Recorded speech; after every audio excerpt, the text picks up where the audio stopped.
A very good morning and a warm welcome from the College of Human Resource Management. This is a CHRM Facebook Live series. And my name is Claudine Muthama. I'll be your host for the session today.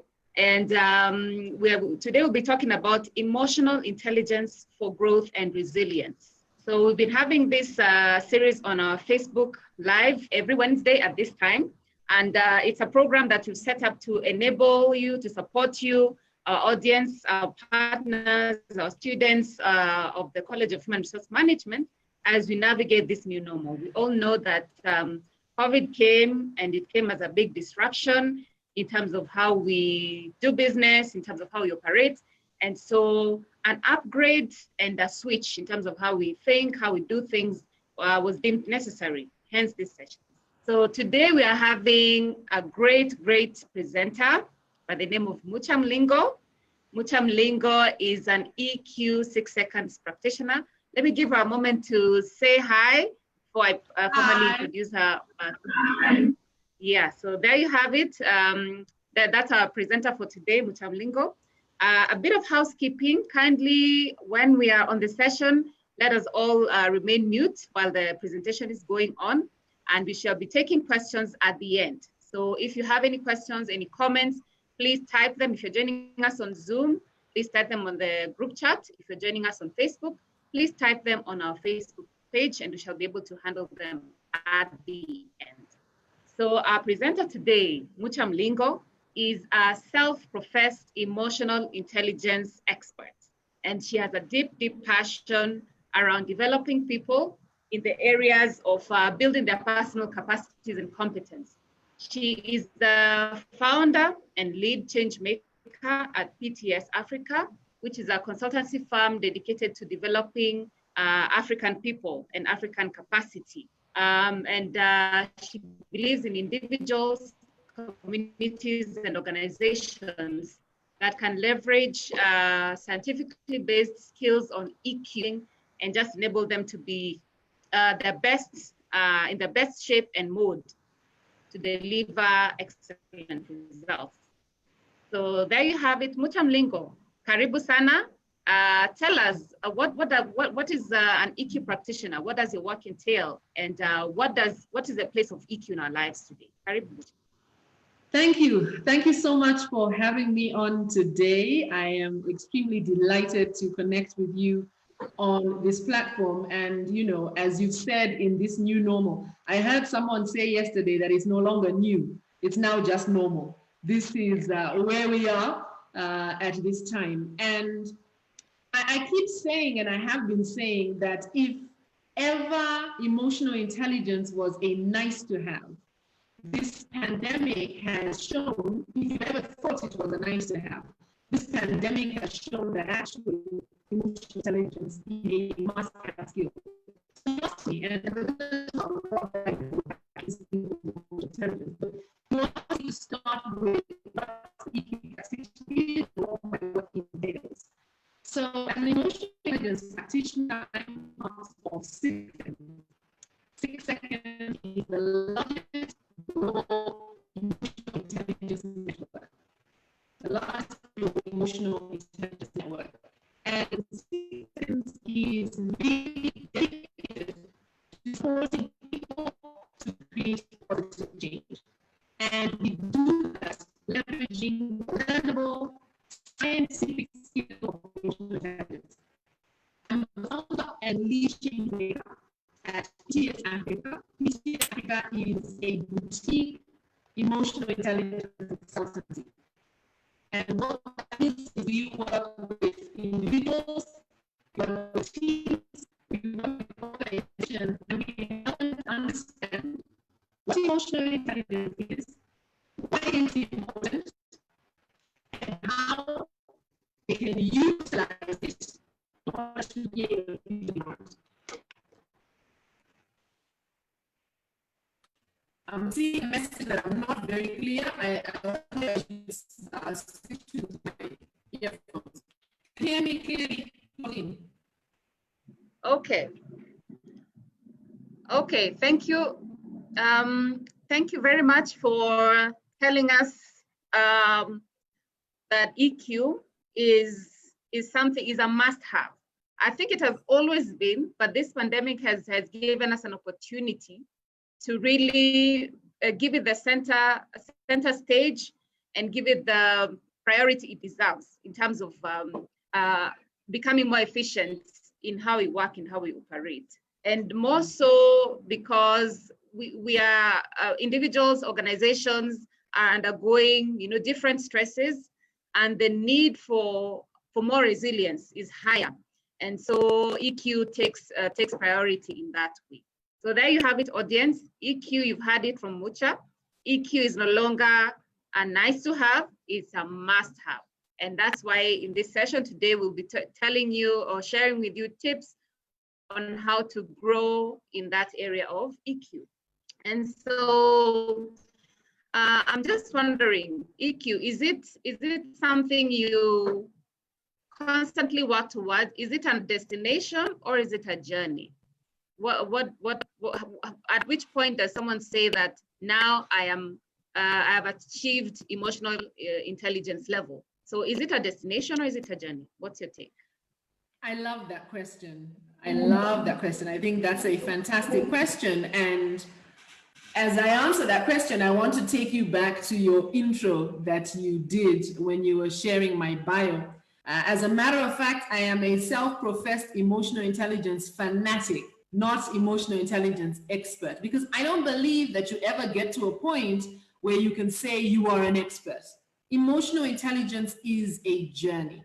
So if we take a step back and ask what is emotional intelligence, maybe that will help those who are listening in to understand why I answer that way and why I say it's a journey. Emotional intelligence, if you look at a number of definitions that are available online, is about being aware of your emotions, being able to utilize your emotions as data, and being able to navigate forward using those emotions.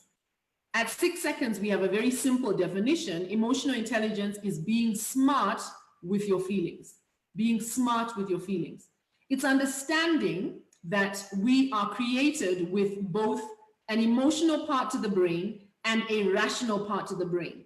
And for me to successfully navigate life, I need to utilize both emotional and rational. So basically, emotional intelligence is being smart with feelings. Now, if you think of that as a definition, or if you think of the definitions I've shared, then it cannot possibly be something that is an event. It must be a journey, because it's a constant thing that I am doing. I am constantly endeavoring to be smart about my feelings on a daily basis. And on a daily basis, I'm making choices. And to be honest, Claudine, there are days where you get it wrong. I am an emotional intelligence practitioner. Emotional intelligence is my life. It is what I do on a day-to-day basis. And yet there are days when I don't get it right. So emotional intelligence is a journey. It's a journey an individual makes once they have understood what, or the importance of their emotions. Emotions drive behavior. Many of us may not realize this, but our emotions actually drive our behavior. Now, for some people, emotions drive behavior loudly, and it's visible. We can see, this person, and those people, we refer to them as very emotional because we can see their emotions are driving their behavior. But do you know that there are those whose emotions drive their behavior beneath the surface? So you can't see it. And you would think, no, this person is very rational. Their emotions don't affect them in any way. No, it's just not visible. Emotions drive behavior for all of us. And so emotional intelligence is understanding that and utilizing that. And it definitely must be a journey. Okay, so then when we see what we can see, a propensity to extraversion is the emotions which are bubbly and on the surface. But whereas we see a propensity to introversion, it's emotions that are quite. So what fuels emotion? Is it in psychology, they talk about nature versus nurture. Is nature or is it nurture what drives how someone's EQ setup is like? What's the place of psychology? So emotional intelligence is a skill, right? It's a skill. So that means it is something that is learnable. It's not a trait, it is a skill. So it is something that is learnable. And that means that it is affected by both nature and nurture, right? It's affected by both. When we measure emotional intelligence, we utilize a tool, a 6 seconds tool to measure emotional intelligence. We measure a range of competencies. So there are competencies that we measure. And one of those competencies is empathy. So I want to use empathy as an illustration to answer your question. So one of the competencies we measure is empathy. And what we know, and you will agree with me, that there are some individuals who somehow naturally seem to be very high in empathy. If you watch a group of children playing on in a playground, and perhaps one of the children falls over, there will be maybe one child who will rush to the aid of the fallen child to check if the child is okay, and other children will just continue playing as if nothing has happened. So we would say that this child is high in empathy, all right? And that's something that maybe has come about naturally, either because they have, seen that in their home, which is the nurture side, or it could be nature. But here's the thing, Claudine, it doesn't matter where you are as far as emotional intelligence is concerned, it is a skill. So whether you have been in an environment that has nurtured emotional intelligence, that has nurtured your ability to tap into your emotions or not, you can develop greater emotional intelligence. Emotions are chemicals. They are chemicals that course through the body, released by the emotional part of the brain. And emotions are the ones that control our behavior, the way that we react and respond. And so yes, in answer to your question, emotional intelligence, emotions are affected, or how we respond to our emotions is affected by both nature and nurture, but it is a skill. So it doesn't matter where you start. Emotional intelligence isn't really one of those things where you do a test and it's a pass and a fail. You do an emotional intelligence test so you know where you are starting from, and then you move from there, and you continue to develop your emotional intelligence and grow your ability to use your emotions and move forward.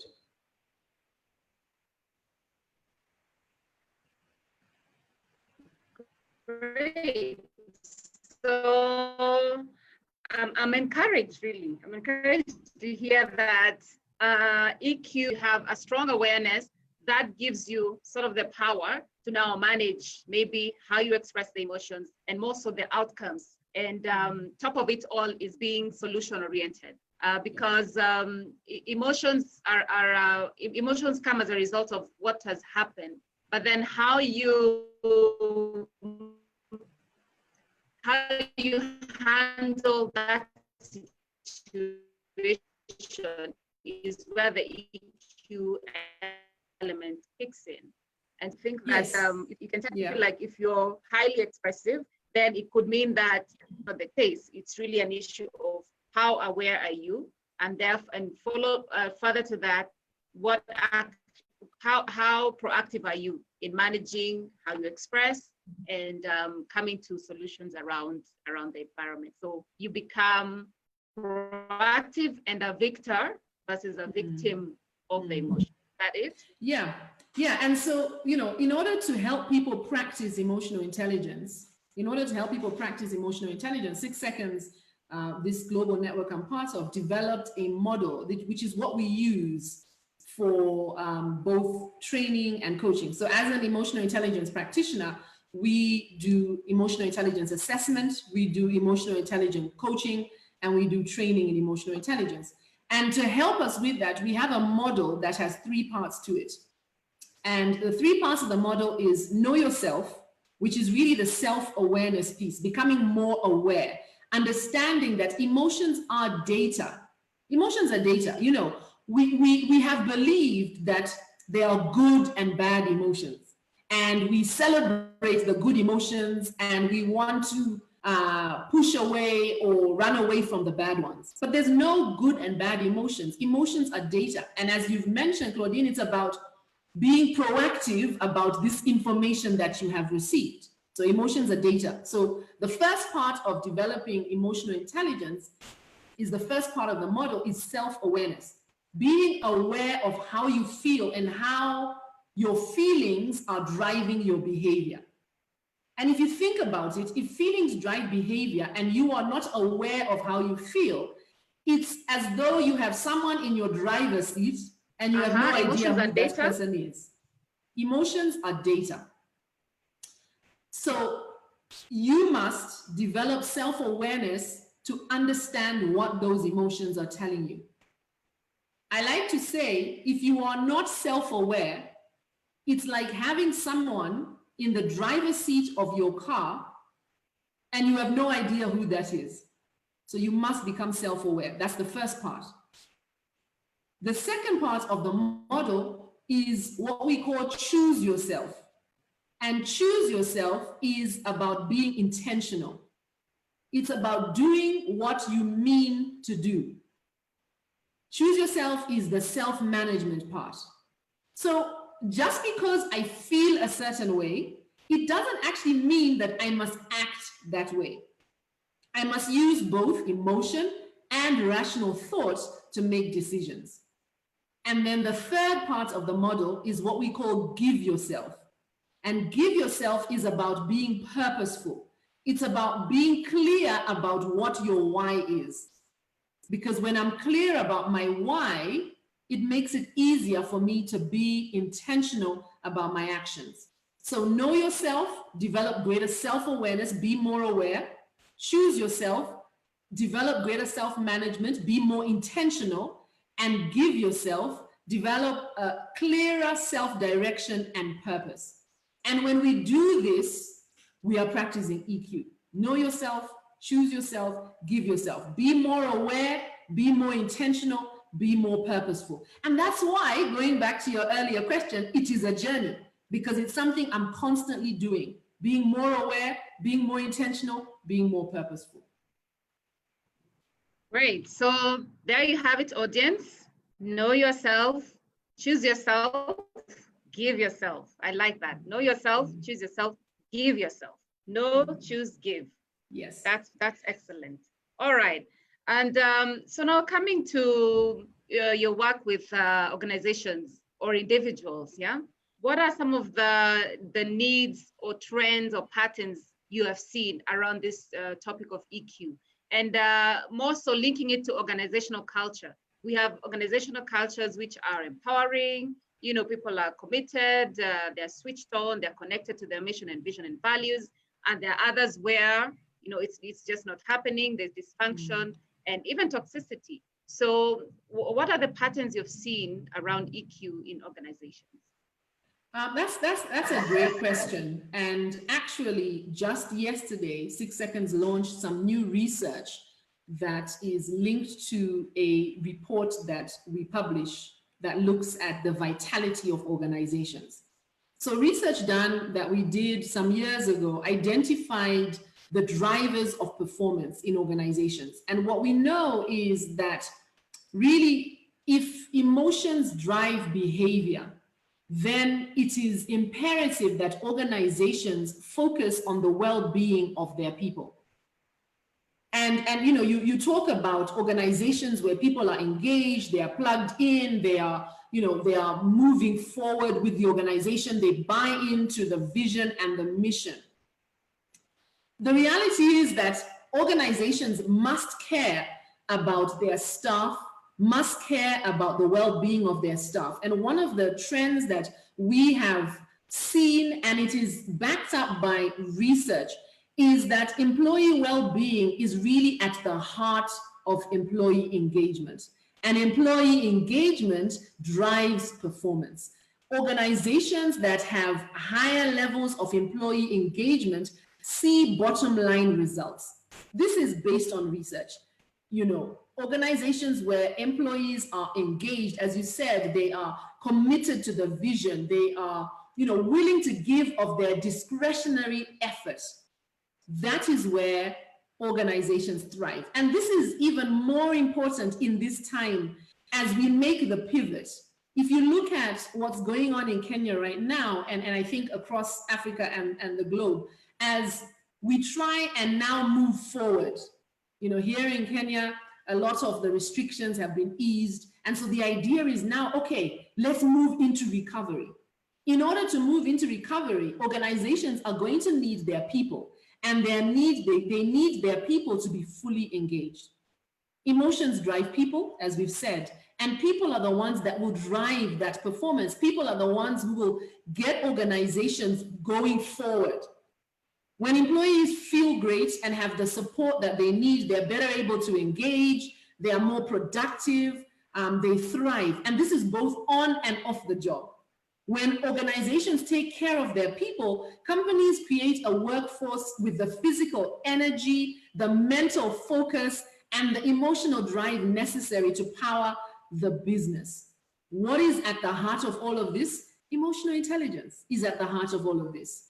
Emotional well-being is really something that organizations must prioritize. And this is something that we see. And, you know, this is something we saw before the pandemic. But I think that the pandemic has put a spotlight on the importance of employee well-being. Remember what I said, employee well-being is at the heart of employee engagement, and employee engagement is at the heart of organizational performance. So organizations must focus on the well-being of their people. So that's definitely one of the trends. Another trend that we have identified, and again, this is backed by research, that at the heart of all of this, at the heart of creating the right kind of culture in an organization is trust. Trust is actually the biggest contributor to organizational performance based on our research, trust.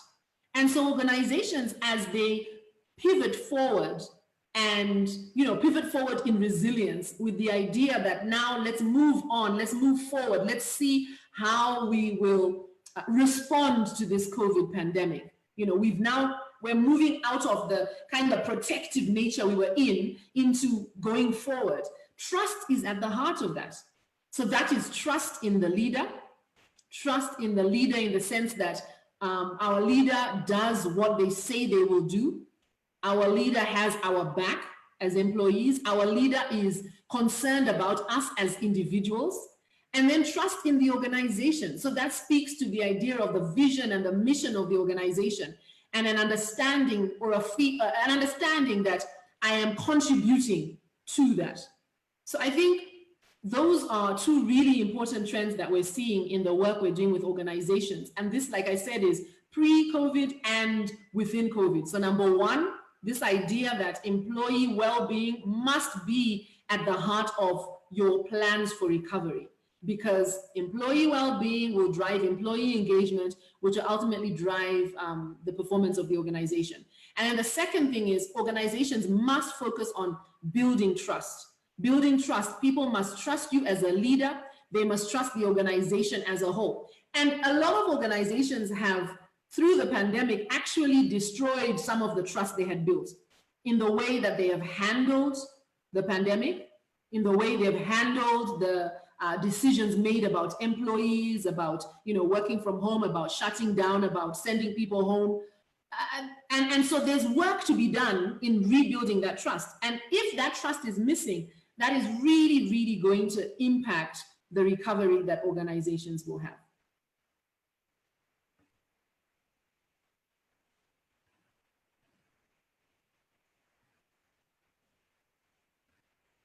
Claudine, are you still with me? Am I still online?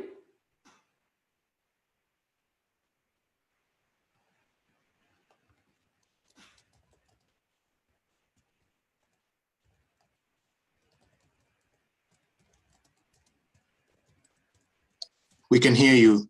All right. Okay, we've lost. Is it Claudine? We've lost.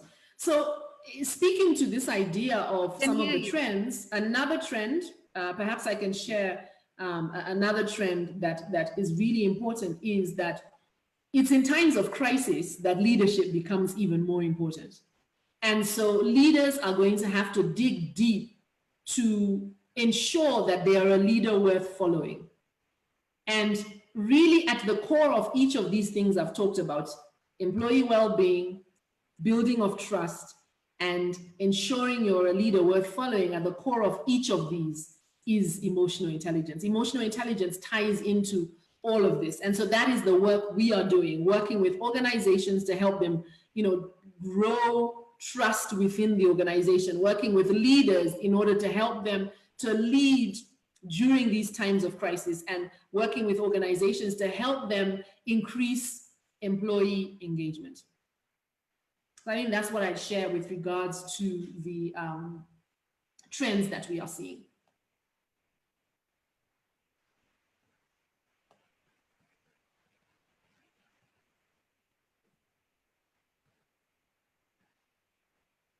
Yeah. All right.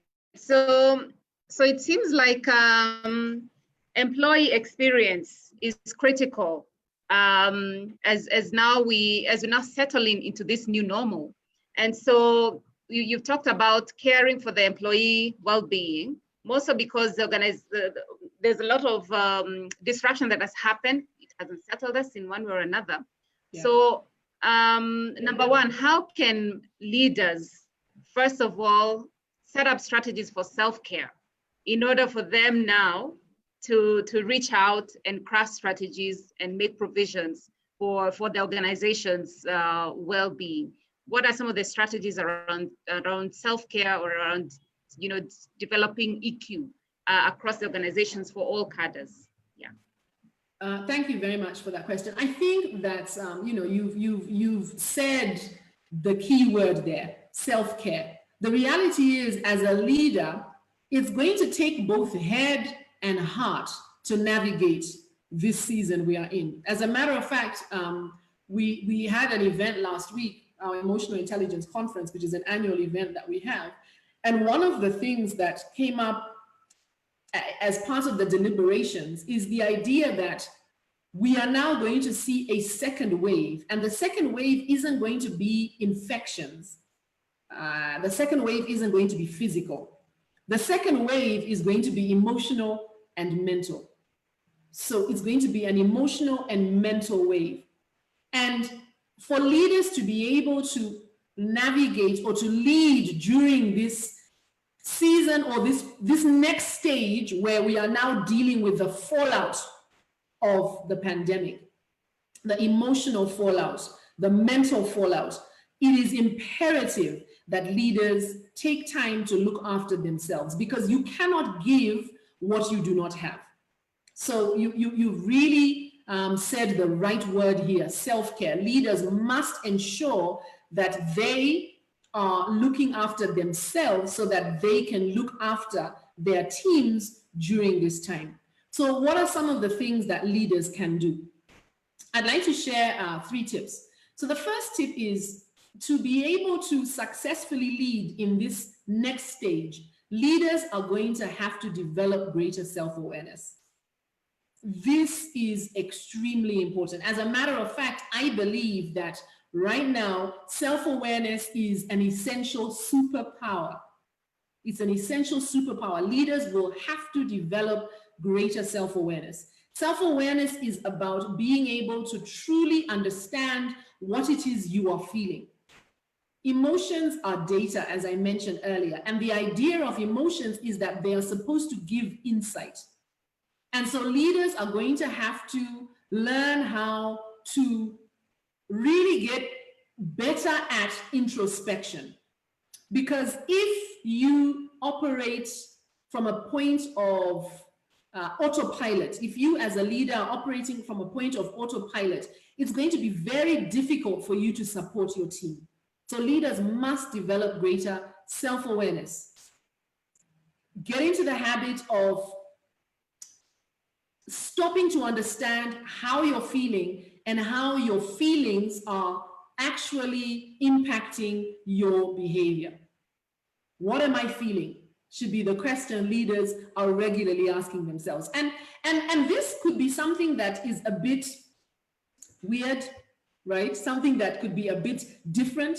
We have not been cultured into thinking through how we are feeling, but we must. How am I feeling? What else am I feeling? And what else am I feeling? How are these emotions, how are these feelings interacting with each other? How are these feelings affecting my thinking? How are these feelings affecting my behavior? How am I showing up as a result of my feeling? Leaders are going to have to become more and more introspective, because you cannot possibly give what you don't have. The brain loves autopilot, and many of us are on autopilot when it comes to our emotions. And so we must come off autopilot in this season. As we move forward in resilience, we must come off autopilot. The second thing I would say that leaders need to do is they must have an outlet. You must have an outlet. Like I said, to successfully get through this next phase we are going into, this phase of recovery, you're going to have to support your people. So not only do you have to become more self-aware and understand where you are emotionally, but you must have an outlet for the added stress that you are going to carry. You must have an outlet. You must have something that you do that helps you to just expunge that stress that you have absorbed. Because if you don't, you are going to be absorbing stress and absorbing stress and absorbing stress, and at some point, there will be an explosion. At some point, you will no longer be able to manage. And usually what happens as leaders, when you absorb and you do not find ways to get rid of what you're absorbing, something suffers. And that something could be your health. So it's really important. Number two, find or make sure you have an outlet. The third thing I would encourage leaders to do is have a support system. Have a support system as a leader. Have your go-to. It could be a mentor. It could be a coach. It's entirely up to you. It could be a friend. Have a support system. Have someone that you are able to interact with regularly to help you navigate the emotions that you are feeling, right? Emotions drive behavior. Have someone that you are able to go to help you navigate those emotions that you are feeling. Emotions are data. What we should be doing instead of suppressing them is picking them up and looking at them and peeling back the layers to identify what these emotions are telling us. And sometimes that is something you need to do with the help of others. And you will allow me, Claudine, to just put in a little advert here and say that emotional intelligence coaching is something that we offer, helping individuals to really work through what they are feeling so that they can be their best self and give of their best self to their teams. So number one, develop greater self-awareness. Number two, have an outlet. Number three, have a support system. I think those are the three things I would say leaders must do in order to be able to successfully navigate this next stage we are going through. This next stage will for some be tougher than the actual outbreak itself, because we have not been taught. We have not been taught either in school or in the most part in our families how to deal with emotions. Your team could very well have gone through emotional trauma as a result of this pandemic.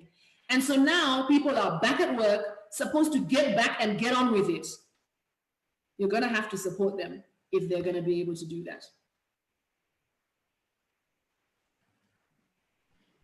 Okay, so interesting points there. Number one is go there. I think you put it very well that we have not been taught. So clearly it looks like one of those life skills or essential skills and attributes we have to grow consciously in our education system, in our training, and before someone arrives at the organization, they have that kind of capacity even if it's rudimentary, but there's something Yes. to work with. So I like that. Number one, go there. But I'm just curious, when you talk about you have to allow yourselves to be vulnerable, or allow yourselves to go to that place, to those emotions you don't want to unpack, look at. Is it different for men versus women?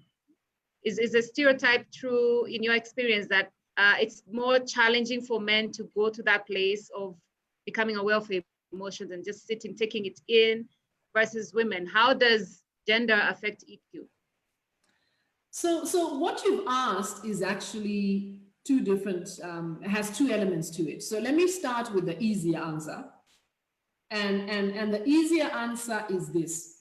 We have found no evidence from the research we've conducted that there is a difference in emotional intelligence that can be attributed to gender. So what I mean is we have found no evidence. As a matter of fact, we publish with 6 Seconds a report which we call the State of the Heart Report, and it's published every 2 years. And based on the State of the Heart Report that was published last year, the average emotional intelligence for men and women is exactly the same. All right, so based on the research we've done.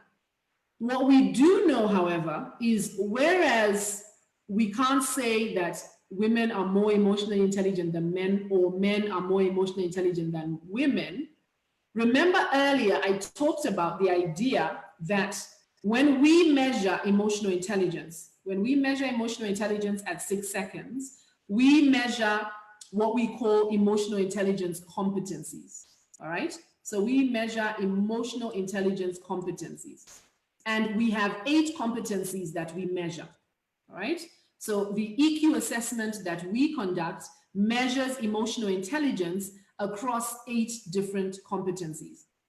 What we have seen is that in some of those competencies, all right, in some of those competencies, women, all right, in some of those competencies, women are stronger.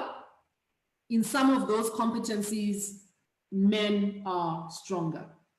So let me recap what I have just said. So we measure emotional intelligence across competencies. We measure emotional intelligence across competencies. So when you do an emotional intelligence assessment with us, we measure emotional intelligence competencies. And there are 8 different competencies that we measure. So we measure a competency called emotional literacy. Emotional literacy is how well you are able to name what you are feeling. We measure something we call patterns, your ability to recognize the patterns, the emotional patterns that you find yourself in.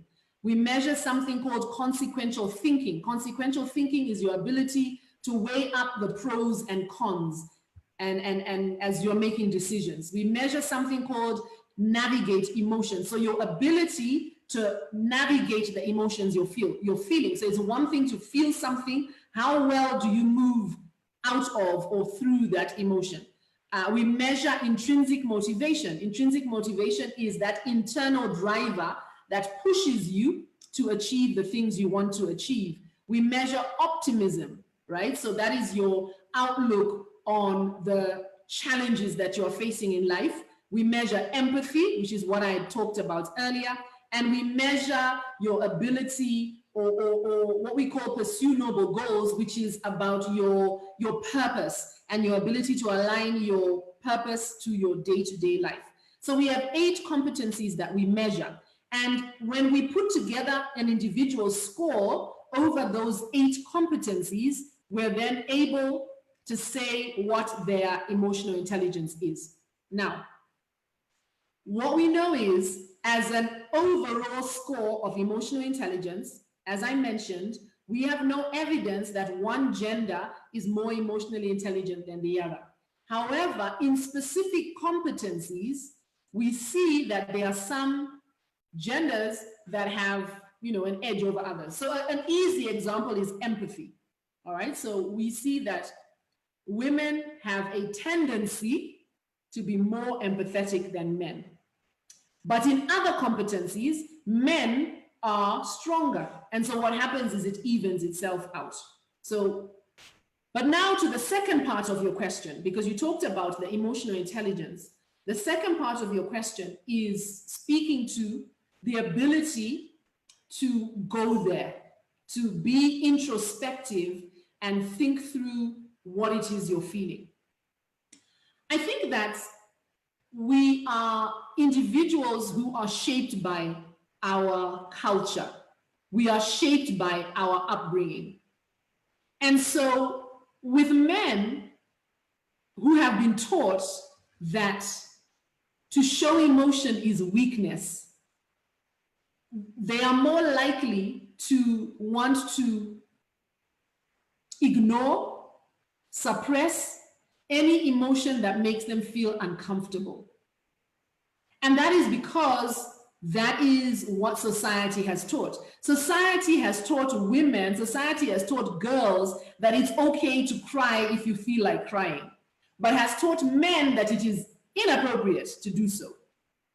And yet, crying can be a response or a way to relieve the pressures that are inside. And so because men have been taught that they should not visibly relieve the emotional pressure they feel, very often they want to shut off that valve, they want to suppress, they want to ignore, which is why we are seeing a higher incidence in suicide in men.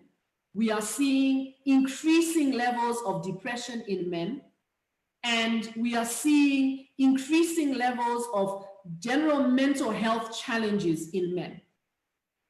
So I hope that I've adequately answered your question.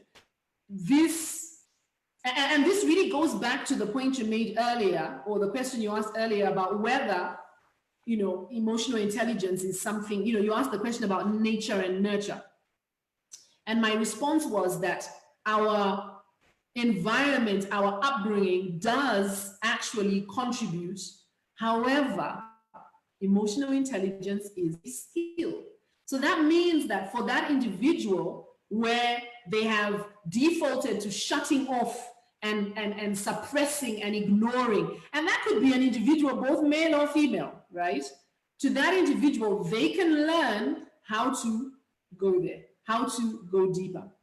Yesterday, I was attending a webinar. I'm part of an organization called OIT, the Organization for Women in International Trade. And yesterday we had our monthly meeting. And obviously in this season, we are doing our meetings online. And OIT invites speakers to come and share insights for the women in business. And yesterday we had a speaker, the founder of Headspace. Goodness, yes, Headspace. And one of the things she talked about is something called morning pages, which I thought was extremely profound. And so the idea of morning pages is waking up in the morning and doing a brain dump, all right? Doing a brain dump and writing down every single thought and feeling that you have. Every single thought and feeling that you have, and writing it down. And she says you write it down on a foolscap. You do not write it in a book. You write it on a piece of paper that you will throw away afterwards. And the idea is you are doing a brain dump. You are getting rid, or you are writing down or detailing how you are feeling and what you are thinking. Yes, they are called Headspace. Yes. Headspace 254 actually is the name of the organization, Headspace 254.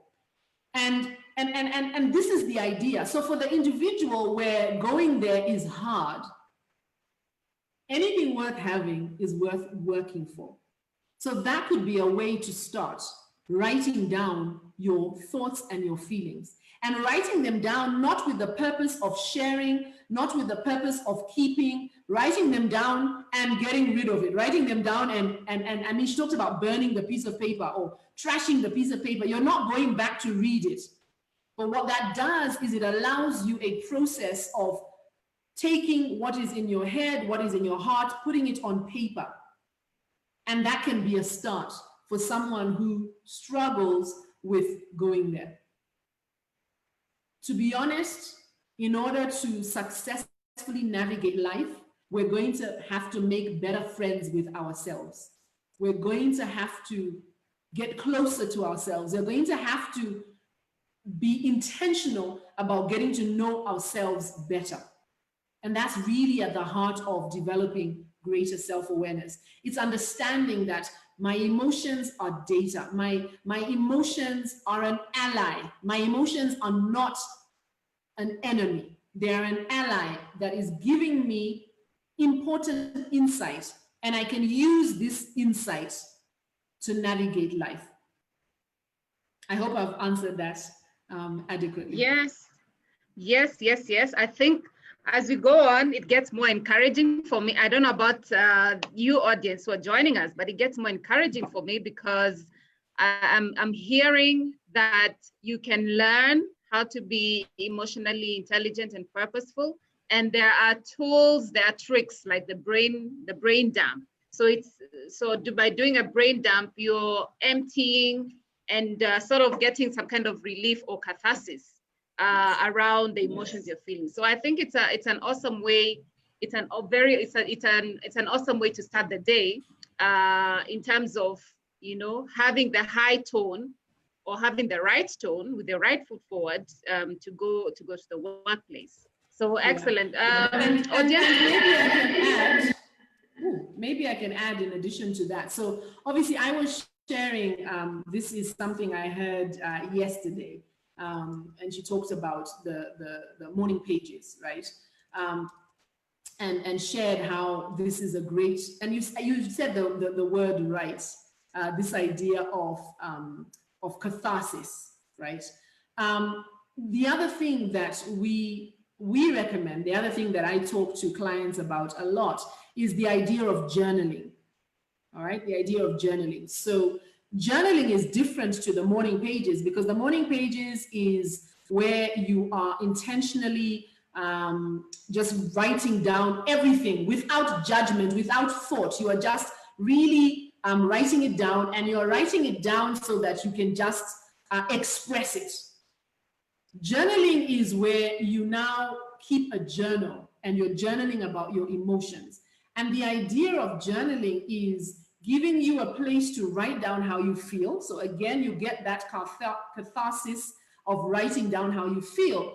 But in addition to that, journaling helps you to start seeing the trends because you're able to go back in your journal and you're able to look at what it is that you have been feeling, what your emotions have been, and how your emotions have been interacting with your feelings. And you're able to actually track that. You're able to see that this is how I have been feeling. And this is how my emotions have been interacting with my thoughts. So another tool is journaling, all right? So another tool is journaling.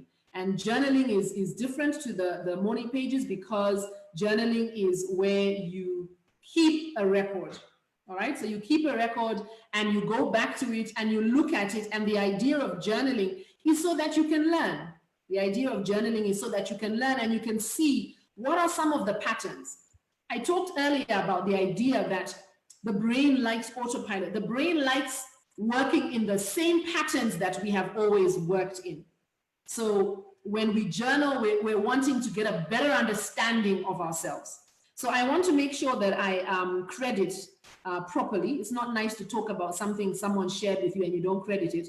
So I've been racking my brain trying to remember, and I found it. It's Emily Mutua. So Emily Mutua is the CEO and co-founder of Headspace 254. And she's the one who was sharing yesterday at the OIT meeting, and she talked about the morning pages. So I just wanted to share that.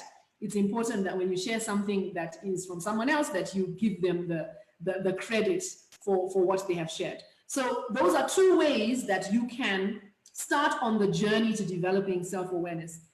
It's a journey. And like I said, it's not something that is necessarily instinctive to us. We have not been taught to focus on how we feel. As a matter of fact, we've probably been taught to ignore how we feel. Now, I want to add something to all I've said. self-awareness and getting in touch with how you feel, developing emotional literacy and an understanding of the different patterns that exist, does not mean that we are now beholden to our emotions. Just because I feel a certain way, it doesn't mean that I must now behave that way, which is why earlier when I shared the model is know yourself, self-awareness, but then choose yourself. As human beings, we have been given the capacity to make a choice. I feel this way. It's good that I know I'm feeling that way. I now must make a choice about how I behave in relation to that emotion. I just wanted to clarify that or make that clear.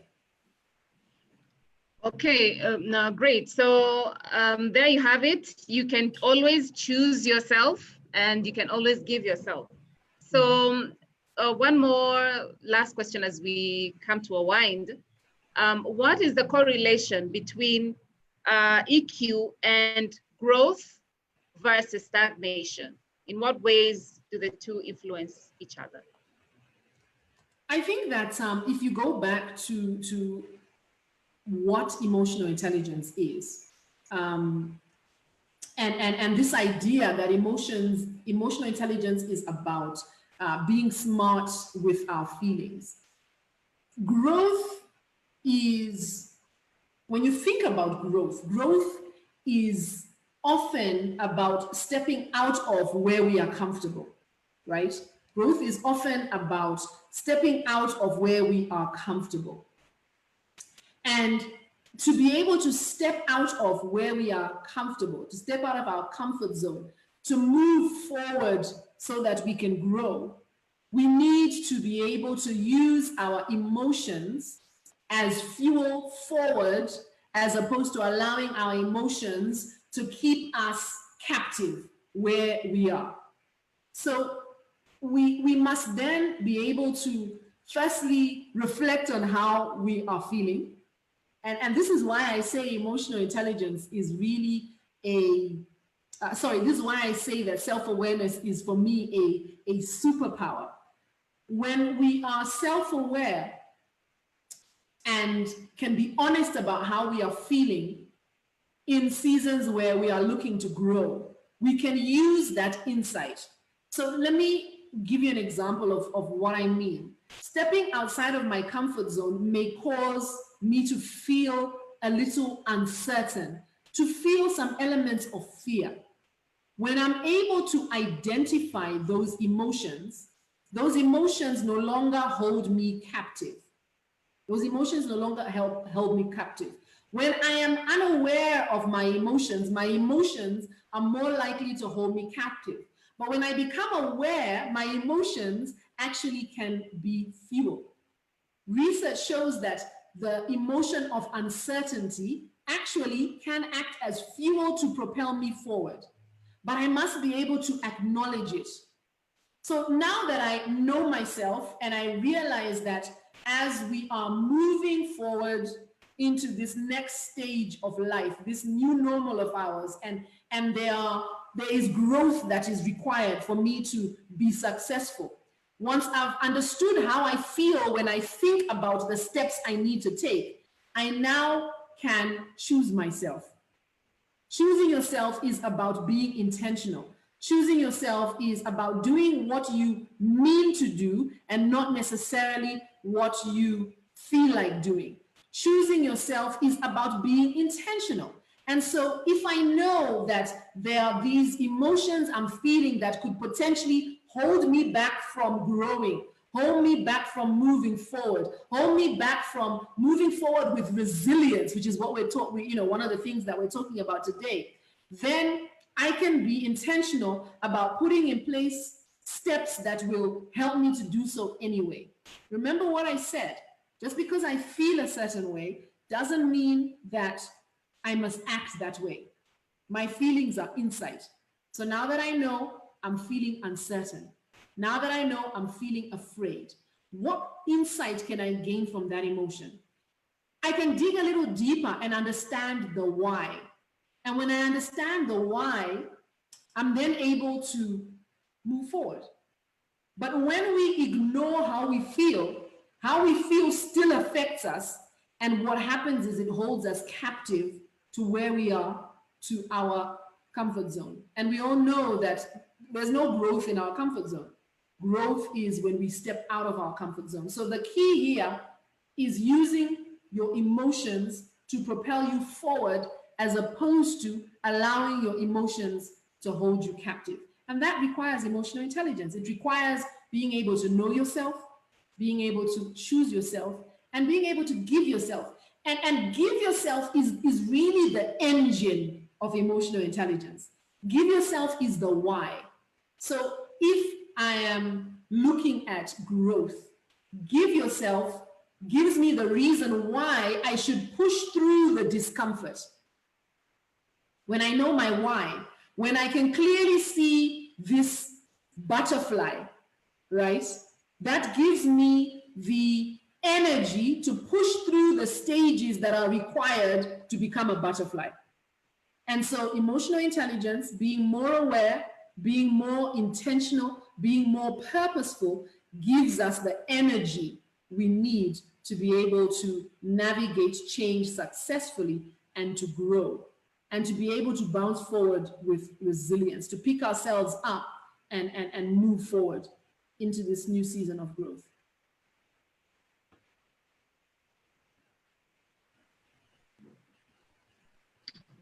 Wow, excellent, excellent exposition. I think the biggest takeaway from me is that EQ is a journey, and it takes growth a day, a step at a time.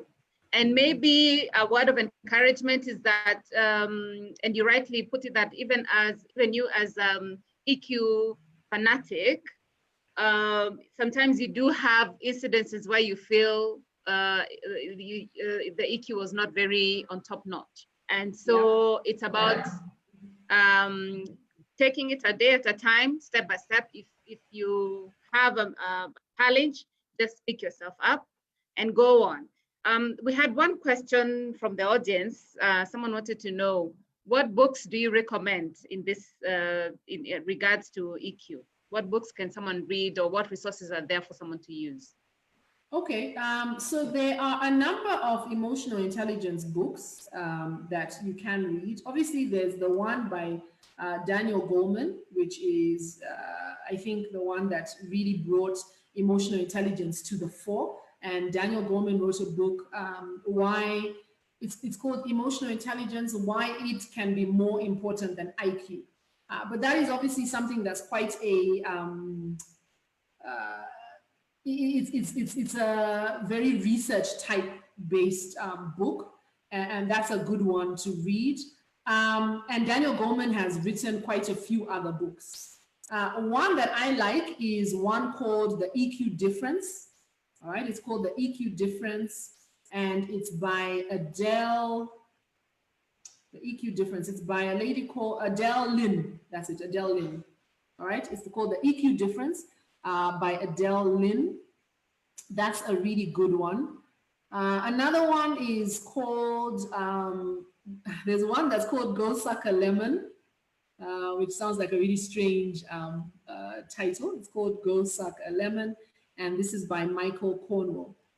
What I would also encourage and invite the listeners to do is to visit the 6 Seconds website. 6 Seconds has a number of articles, resources that are available for anyone who is interested in learning more about emotional intelligence. So I would encourage you to visit the 6 Seconds website. For those who are here on the Zoom, I've typed it in the chat. It's the number 6 and then seconds.org. I would also encourage you to visit our website. As I mentioned, my organization is a 6 Seconds preferred partner.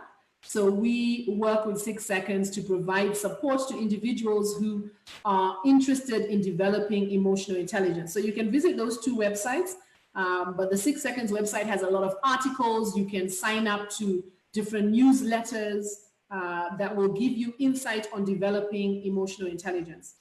And then I will also say that you can, For those of you who are active on social media, I'd encourage you to follow us on social media. Again, I am sharing, for those who are on the Zoom, I'm sharing our handles so that you can follow us, because we are in the business of emotional intelligence, and that is all we talk about. So we have 3 different handles you can follow on social media. You can follow me at Muchamlingo, so that's just my names together, and that is the same across Facebook, Instagram, LinkedIn, and Twitter at Muchamlingo. Then you can follow PTS at PTS Africa. So that's P for Papa, T for Tango, S for Sierra. PTS Africa. That is again across all social media platforms. And then you can also follow EQ for Africa. Again, the same across social media platforms. EQ for Africa is EQ and the number 4, Africa. Follow us because we constantly share insights, we share ideas, we have talks, we have programs, all geared towards helping people practice emotional intelligence. So those are some of the resources that I would share with individuals who are interested in developing greater emotional intelligence. Okay, so great. I think the challenge is, the ball is in our court. The challenge is well received, at least for me. The resources are there, and EQ is a journey, and you take it one day at a time. So for me, I'm very encouraged, I'm inspired, I'm enthused to pursue this journey of emotional intelligence. So in continuing with this program of equipping and providing tools, knowledge, information, resources, we'll be having our next session. That will be next Wednesday at 11 a.m. We'll be talking about flexible labor solutions. Flexible labor solutions. I think one of the opportunities that this disruption has brought us is the opportunity to be flexible. And so we shall delve deep into that topic. Muchamlingo, asante sana. We have learned a lot. We've learned a lot. It's been great having you on board, and we look forward to more engagements, more discussions, and more challenges around the area. So guys, stay tuned. Next Wednesday, we shall be sharing out our communication around that area in terms of how can you adapt flexible labor solutions, featuring Christopher Karani. Watch out for the communication. From the College of Human Resources, we have more of where this came from. The June intake is going on. So please visit our website, www.chrm.or.ke.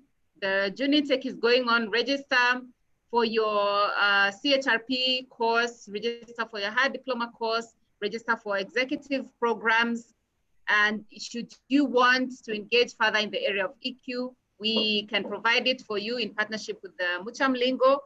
So we got you. In other words, we got you. Just make the step. And yeah, so let's keep growing. Muchamlingo, give us a parting shot. What's your parting shot for us? My parting shot is this. Emotional intelligence is no longer. If you ever thought emotional intelligence was a nice to have, I'm here to tell you that emotional intelligence is a must-have skill. We know, based on research, that individuals who are high in emotional intelligence are more effective, they have better relationships, and they have a greater quality of life and well-being. The exciting thing about emotional intelligence, and the reason why I call myself an EQ fanatic, is it is a skill. It doesn't matter where you are right now as far as your levels of emotional intelligence. You can develop greater emotional intelligence. You just have to apply yourself to learning and practicing this skill. Emotional intelligence is one of the top skills necessary to move forward in this season that we are finding ourselves. And like I said, it is a skill that everyone can learn. So there you have it. It is a skill that everyone can learn. Mucha, I think you put it well that you two are also on the journey. So maybe you may be slightly ahead of most people because of your interaction with the subject. But guys, if Mucha Mlingo and EQ Fanatic is doing it, then the challenge is there for all of us. Asante sana Mucha, thank you so much. So we want to welcome our principal, CHRP Margaret Kenyanjui. She has exciting and awesome updates of what is going on at the College of Human Resource Management. So ladies and gentlemen, let's hear it from our principal, Margaret, to tell us what are we up to and how are we supporting you. Karibu, Margaret. Thank you, Claudine. Good morning, everyone. What an exciting presentation that was. Thank you so much, Mucha Mlingo. We've learned so much. I'm sure everybody was busy taking notes, and also the recommendations on what books to read to improve on our EQ. I've learned a lot.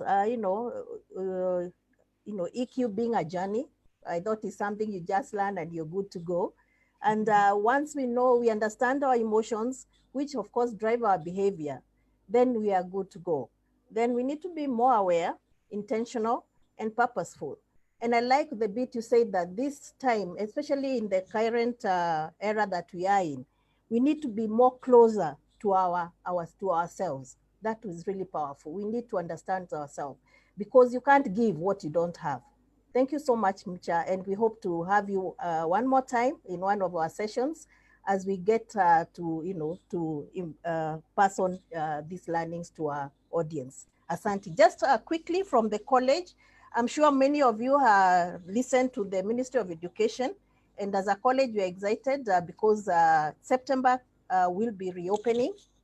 And of course, it doesn't come easy. I'm looking at a list of 96 items we need to check off from the ministry before we can be allowed to reopen. But I'm happy to also report that having looked at that list, at least we are 3/4 away. So we are ready for our students to come back. We'll be having the face-to-face classes. So if you haven't applied, please do so. As always, our website to www.chrm.or.ke, submit your application and you'll be able to be assisted. Then of course, that doesn't mean that we'll only have the face-to-face. As you're aware, we've been running virtual classes, and also our order platform will be up and running with effect from 20th. So we have all the options ready. We'll be able to have the face-to-face classes that are in line with the guidelines for social distancing from the ministry. But at the same time, for those who are not able to come to class for one reason or another, then you can be able to take advantage of the virtual classes through our order platform. Then regarding exams, I know this is a question many of you who have been waiting are asking. Now, this, as you know, is a third party. We only can be able to give information once we receive it from HRMPEP for CHRP. And then, of course, for the NEC exams for those who are doing the diploma, certificates, and the higher diploma. So once we get those, once we get the communication from the respective bodies, we will be able to assist you. So get in touch with also Claudine. She has very exciting programs that she has put in place. Right now, we are organizing a virtual summit, like we told you last time. We are calling it Reimagining HR Practice. And this is specific to address the shift within organization following the COVID-19 disruption. This is something you don't want to miss. Look into, we'll be sending out flyers and information on what to expect. And we'll look at reinventing learning and development in organizations, employee well-being as a catalyst for organizational success, employee relations, health and safety, among other things. Then, of course, we have our continuing programs in capacity building, occupational health and safety. This is very important, as you know, in this era of COVID. What do we need to do as organizations to ensure that we are following the directives from the Ministry of Health, so that we are able to safeguard our employees from contracting the COVID. Then, of course, a very big one, the employee relations. You know, there have been so many issues happening in this area. People have been laid off. People have been told to go on leave without pay. How do you, as an employee, know how you need to be protected? So these are areas that we need all of us to be able to understand. Then of course the mediation program, as somebody in HR, this is a very important area. You need to know how to be a mediator. So talk again to Claudine, she'll be able to tell you when these all programs are coming on. And then for those who are joining us for the first time, we are not only in Nairobi, we're also in Kisumu at the Maseno Campus Towers. We are also in Nakuru at Highway Towers. And then in Mombasa, we are at Harbour House on Moi Avenue. So you are well spread across the country, but now in the era of virtual learning, nobody has any excuse. Wherever you are, you can always be able to get the lessons and the learnings that you need. So thank you everyone who was able to join us. This was our 6th session on our Facebook Zoom series.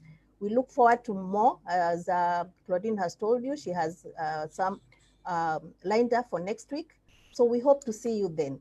And as always, keep safe, keep well, and we look forward to hosting you again. Over to you, Claudine. Thank you and God bless you. Santeni. All right. Thank you very much, our principal, Margaret. So audience, there you have it. Applications are going on, so please apply. Go to our website, www.chrm.or.ke. Apply for the CHRP program, apply for higher diploma program, or just get in touch with us if you need guidance in which program to take so that to take your career forward. Please just reach out to us on our website and we shall be able to guide you. Next Wednesday, we shall be talking about flexible labor solutions featuring Chris Karani. So it will be all about how do organizations incorporate the flexible working solutions or the flexible working arrangements as we look at resuming work and perhaps complying with the social distancing regulations. It's a new shift that we need to upgrade. So please keep it here. Asanteni sana for joining us, and look forward to having you in the next sessions. Once again, mucha asante sana, and keep well, everyone, and see you next time. Thank you. Thank you.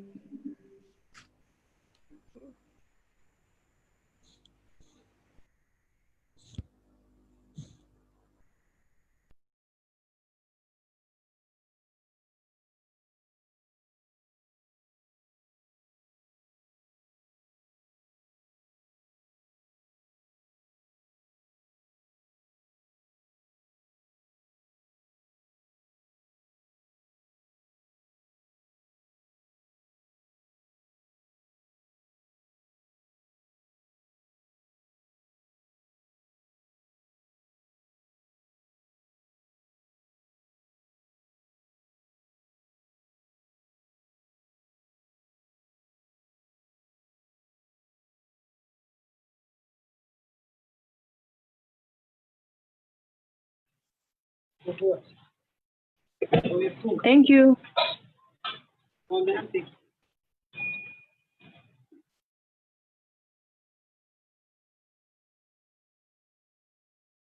Thank you.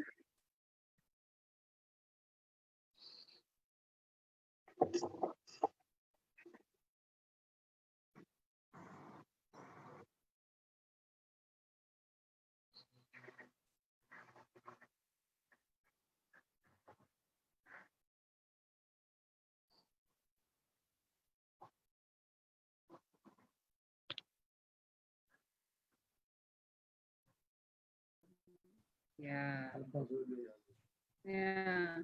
Thank you, Alphas, for showing us the programs that are going on. So if you're here and you're wondering where we are, what programs to enroll for, here is just a brief outline.